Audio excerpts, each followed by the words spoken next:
Kembali lagi bersama channel kita semua.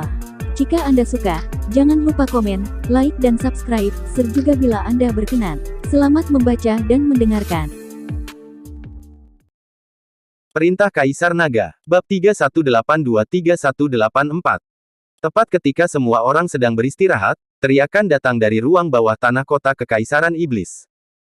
Saya melihat Xavier diikat dengan 5 bunga, Yixia mengambil cambuk dan memukul Xavier.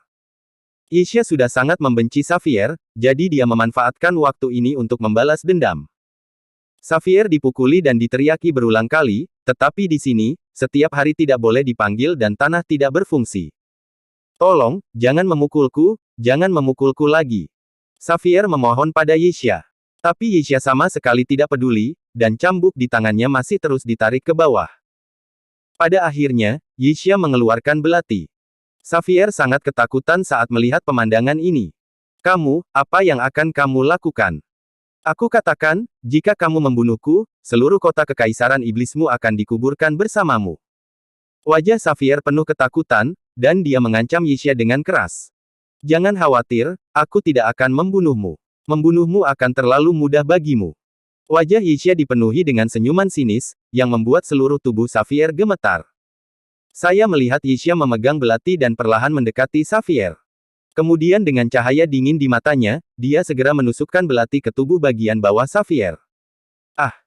Xavier menjerit, dan darah langsung mengalir dari celananya. Rasa sakit yang parah menyebabkan Xavier langsung pingsan.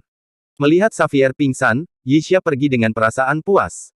Dan Xavier itu, dia tidak akan pernah menjadi laki-laki lagi seumur hidup ini.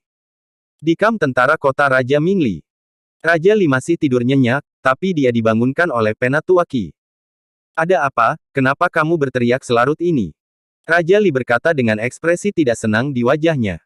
Jika ada orang lain yang memanggilnya keluar pada malam hari, Raja Li pasti akan memarahinya. Tetapi melihat bahwa itu adalah Penatuaki, Raja Li tetap sopan. Raja Li, Tuan Muda, Tuan Muda. Penatuaki tampak gugup dan tidak tahu harus berkata apa. Ada apa dengan Xavier? Apakah dia menemukan beberapa wanita lagi untuk diajak main-main di kamp? Ucapanku tidak akan mempengaruhinya dengan baik. Orang ini, dia tidak akan mendengarkanku. Raja Li mengira Xavier sedang bermain-main dengan seorang wanita di kamp. Raja Li, Tuan Muda tidak sedang bersama seorang wanita. Tuan Muda ditangkap oleh orang dari kota Kekaisaran Iblis, kata Penatuaki dengan wajah malu. Apa? Raja Li berdiri sambil mengerang, dan berkata dengan tidak percaya, apa katamu? Saya berkata bahwa Tuan Muda dibawa pergi oleh orang-orang dari kota Kekaisaran Iblis. Penatuaki menundukkan kepalanya dan berbisik. Bagaimana ini bisa terjadi? Tidakkah ada yang mengetahui bahwa orang-orang dari kota Kekaisaran Iblis memasuki kamp? Apakah semua yang berpatroli itu mati? Siapa yang bertugas malam ini? Aku akan membunuhnya. Raja Li meraung marah. Dia mengira Xavier ditangkap oleh orang-orang dari kota Kekaisaran Iblis ketika dia berada di kamp. Raja Li, saya mengikuti Tuan Muda ke kota Kekaisaran Iblis, bertemu orang-orang dari kota Kekaisaran Iblis, dan dibawa pergi oleh pihak lain. Penatuaki tidak punya pilihan selain menceritakan apa yang terjadi pada Raja Li. Setelah mendengar ini, Raja Li mengerutkan kening, dengan sedikit keraguan di matanya. Selain Yihe di kota Kekaisaran Iblis, apakah ada orang lain yang bisa menjadi lawanmu? Raja Li tidak mengerti, para master di kota Kekaisaran Iblis jelas terbunuh, bagaimana mungkin ada master di alam kesengsaraan transendensi? Dan itu bahkan lebih kuat dari Penatuaki. Orang itu tampaknya hanya berada di alam-alam tubuh komposit, tetapi kekuatan ledakannya sebanding dengan alam kesengsaraan transendensi, dan orang ini sebenarnya memiliki roh jahat pola Dao yang eksklusif untuk garis keturunan iblis bayangan saya. Saya awalnya melawan dengan pola Dao roh jahat, tapi saya tidak bisa mengalahkannya, justru dia mengambil pola Dao roh jahat. Penatuaki menjelaskan. Dia tidak mengatakan bahwa dia tidak sekuat Dev, tetapi dia ceroboh dan menghalangi jalan Dev. Ini bisa dianggap menyelamatkan mukanya sendiri. Dia sebenarnya memiliki roh jahat pola Dao. Mungkinkah dia juga anggota dari silsilah iblis bayanganmu? Raja Li berkata tidak percaya. Tidak, meskipun dia memiliki roh jahat tanda Dao, dia bukan dari silsilah iblis bayangan kamu. Saya masih bisa melihat ini. Penatuaki menggelengkan kepalanya. Menurutmu siapa nama orang ini? Raja Li bertanya. Sepertinya dia disebut Dev. kata Penatua Qi. Dev. Pangeran Li merenung sejenak, saya mendengar Xavier pernah menyebutkannya. Mereka menangkap Xavier, apakah mereka menyebutkannya syaratnya? Iya, kata Dev, jika Anda ingin mendapatkan muda tuan kembali, kita harus menukarnya dengan busur Raja Dewa. Kata Penatua Qi. Ketika dia mendengar kata-kata, busur Raja Dewa, tubuh Raja Li tampak gemetar, dan kemudian dia dengan hati-hati melihat keluar tenda. Setelah menemukan bahwa tidak ada seorang pun di sana, dia sedikit santai. Tidak ada yang tahu bahwa dia memiliki busur Raja Dewa, tetapi dia tidak mengerti bagaimana Dev bisa mengetahuinya. Melihat Raja Li seperti itu, Penatua Qi sedikit terkejut dan berkata, Raja Li, apakah benar busur Raja Dewa ada di tanganmu? Raja Li tidak berbicara, tetapi dengan ringan mengangkat telapak tangannya ke udara, dan seberkas cahaya menyala dan muncul kotak mahoni. Setelah kotak dibuka, busur Raja Dewa ditempatkan di dalamnya. Raja Li selalu membawa busur Raja Dewa dan meletakkannya di ruang kosong untuk mencegah siapapun mencurinya. Melihat busur Raja Dewa, mata Penatua Qi bersinar seperti bola lampu. Begitu Raja Li mengulurkan tangannya, dia mengeluarkan busur Raja Dewa. Aneh sekali, bagaimana orang ini tahu bahwa busur Raja Dewa ada di tanganku? Raja Li bergumam pada dirinya sendiri. Pangeran Li, mungkinkah seseorang dekatmu yang membocorkan hal ini? Kata Penatua Qi. Mustahil, tidak ada yang tahu bahwa aku memiliki busur Raja Dewa di tanganku, bahkan Xavier pun tidak. Raja Li menggelengkan kepalanya. Raja Li, kita tidak sedang membahas apa yang diketahui Dev, tapi kita harus mendiskusikan bagaimana cara menyelamatkan Tuan Muda. Kata Penatua Qi. Saya selalu merasa agak rugi menukar busur Raja Dewa dengan Xavier. Raja Li mengetahui nilai busur Raja Dewa, yang jauh lebih berharga daripada seorang putra. Dan Xavier, anak ini, selain menimbulkan masalah, dia hanya bermain dengan wanita dimanapun, tidak ada gunanya. Melihat Raja Li mengatakan ini, Penatua Qi terdiam. Raja Li, kudengar busur Raja Dewa ini membutuhkan banyak kekuatan untuk menariknya. Aku tidak tahu bagaimana Raja Li bisa menarik busur Raja Dewa ini. Apakah Anda bisa menarik busur Raja Dewa ini? Penatua Qi bertanya. Raja Li menggelengkan kepalanya dan berkata, saya sudah mencobanya berkali-kali, tetapi tidak bergerak sama sekali. Jika saya bisa menariknya, saya tidak akan menyembunyikan busur Raja Dewa. Siapapun yang tidak patuh pada saat itu, tembak saja dia sampai mati dengan busur Raja Dewa. Penatua Qi melihat bahwa Raja Li tidak dapat menarik busur Raja Dewa sama sekali, jadi dia berkata, Raja Li, karena busur Raja Dewa tidak dapat ditarik, maka benda ini tidak ada gunanya tidak peduli seberapa bagusnya. Mengapa tidak menggunakannya untuk mengembalikan Tuan Muda? Raja Li, kamu bahkan tidak bisa menariknya. Aku yakin tidak ada seorang pun di kota Kaisar Iblis yang bisa menarik busur Raja Dewa. Selama kita menggantikan Tuan Muda dan merebut kota Kekaisaran Iblis, busur Raja Dewa akan tetap berada di tangan Anda. Raja Li mendengarkan kata-kata Penatua Qi dan mengangguk setuju dan berkata, kamu benar. Kalau begitu besok saya akan menggunakan busur Raja Dewa ini untuk mengembalikan Xavier terlebih dahulu dan kemudian.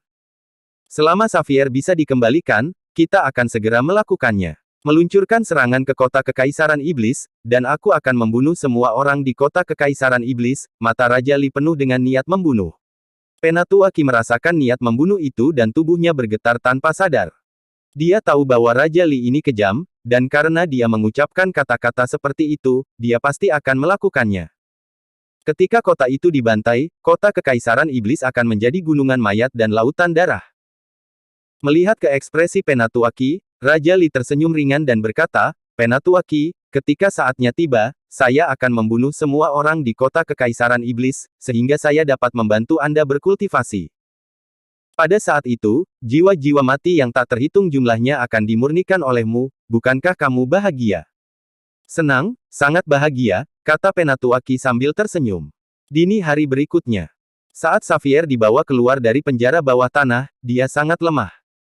Melihat Xavier seperti itu, Yi He langsung tahu siapa yang melakukannya. Yixia, apakah kamu melakukan ini? Yi He bertanya pada Yixia. Itu benar, aku yang melakukannya. Orang ini pantas menjadi seperti ini. Yixia melihat Xavier dengan keras dan berkata. Omong kosong, Xavier ini ditangkap oleh Tuan Chen untuk tujuan lain. Jika kamu menyiksa Xavier ini sampai mati, bukankah itu kesalahan besar? Yi He menegur Yixia. Yixia memutar matanya ketika mendengar ini, dan tidak berani berbicara lagi. Selama dia masih punya nafas, tidak masalah, tapi aku tidak tahu apakah Raja Li akan menghargai putranya. Dev juga sedikit khawatir saat ini, lagi pula, busur Raja Dewa itu senjata ilahi. Jika Raja Li tidak ingin menukarnya, itu akan merepotkan. Dev dan kelompoknya membawa Xavier ke menara, lalu mengikat Xavier dengan tali dan menggantungnya tinggi-tinggi. Tidak lama kemudian, mereka melihat sekelompok besar orang berjalan hanya beberapa ratus meter dari kota Kekaisaran Iblis. Kali ini, Raja Li secara pribadi memimpin tim. Ketika dia melihat Xavier tergantung tinggi di menara, kemarahan yang tak ada habisnya keluar dari seluruh tubuhnya. "Ihe, kamu tidak berani bertarung denganku dengan pedang dan senjata sungguhan. Keterampilan macam apa yang menangkap anakku secara diam-diam? Jika kamu memiliki keberanian, biarkan anakku pergi. Kita berdua akan bertarung 1 lawan 1. Raja Li memandang Ihe di menara, berkata dengan keras. Ihe melirik ke arah Dev, dan Dev berteriak ke bawah, "Kamu adalah Raja Li, jadi berhentilah bicara yang tidak masuk akal, apakah kamu membawa apa yang aku inginkan? Serahkan saja barang itu sekarang, dan aku akan membiarkan putramu pergi, sesederhana itu." Raja Li memandang Dev dengan dingin, matanya penuh dingin. "Aku membawanya ke sini, biarkan anakku pergi," kata Raja Li perlahan. "Oke." Dev berkata dengan tegas, mengambil Xavier dan bersiap untuk melakukan pertukaran dengan Raja Li. "Tuan Chen, untuk mencegah trik, saya akan pergi bersama Anda," kata Ihe pada Dev. Jika selama pertukaran, Raja Li melakukan trik, Dev akan berada dalam bahaya. "Jangan khawatir, aku punya pengaturan sendiri, kamu tetap di sini dan perhatikan baik-baik," kata Dev sambil tersenyum tipis. Dev, Queenie, Juliet, dan Ruby semua mengelilinginya, mereka semua mengkhawatirkan Dev. Yixia melihat Dev dikelilingi oleh beberapa wanita, dan ekspresi wajahnya sangat rumit. Pada awalnya, dia berpikir bahwa dia lebih dari cukup untuk berdampingan dengan Dev, bagaimanapun juga, dia adalah putri dari kota Kekaisaran Iblis. Tapi sekarang, Yixia memiliki harga diri yang rendah, karena Dev terlalu hebat, dan ada banyak wanita baik di sekitarnya. Yixia merasa tidak punya daya saing. Ihe di samping melihat ekspresi putrinya dan tahu apa yang dia pikirkan, jadi dia melangkah maju dan berkata, "Yixia, jika kamu juga mengkhawatirkan Tuan Chen, kamu bisa pergi ke sana dan berbicara dengannya." Yixia menatap Queenie dan yang lainnya dari mereka, akhirnya menggelengkan kepala.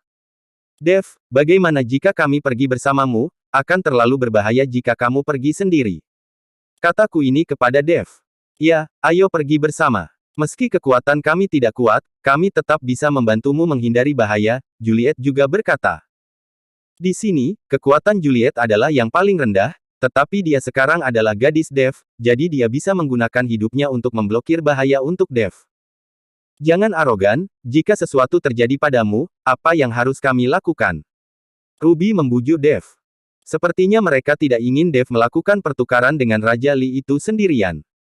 "Lihatlah penampilan kalian. Aku tidak akan mati. Aku sudah mengatakan semuanya. Aku punya pengaturan sendiri. Tidak akan ada masalah."